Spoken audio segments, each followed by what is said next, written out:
Vous êtes-vous déjà demandé ce que ça fait de vivre à deux dans un seul corps?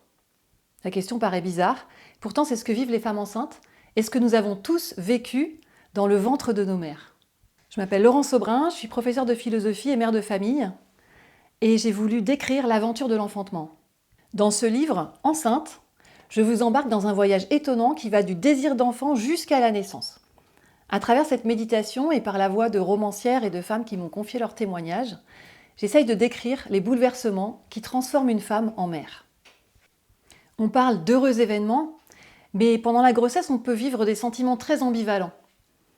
Souvent, il y a de la joie et un émerveillement de sentir le corps qui s'épanouit pour donner la vie.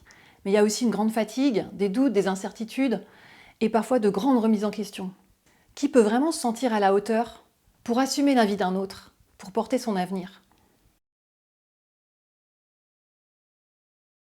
Par exemple, dans les premiers mois, tout le corps s'organise pour faire une place à ce petit être qui n'est encore presque rien. Ça peut être très déstabilisant, ça demande une grande énergie. Et la femme perd ses repères. Elle perd les repères de son corps, de son moi. Elle n'est plus seule, elle devient deux. Plus tard, quand la femme enceinte commence à sentir les premiers mouvements de l'enfant, elle va vivre une rencontre extraordinaire. C'est une rencontre à l'intérieur de soi qui passe par un toucher très particulier. À ce moment-là, les échanges entre la mère et l'enfant vont commencer à s'intensifier et ils vont vivre ensemble une union charnelle très intime qui tisse entre eux des liens profonds et presque indicibles. Bien sûr, ce livre peut toucher tout particulièrement les femmes enceintes, les mères et même les grands-mères, les pères, mais aussi les sages-femmes, les soignants, les philosophes. En fait, il s'adresse à tout le monde parce qu'il nous permet aussi de revenir vers l'origine de notre propre vie.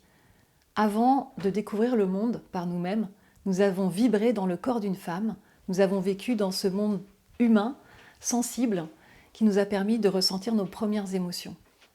Homme ou femme, je vous invite à vous plonger ou vous replonger dans l'aventure de l'enfantement pour découvrir la vie en soi.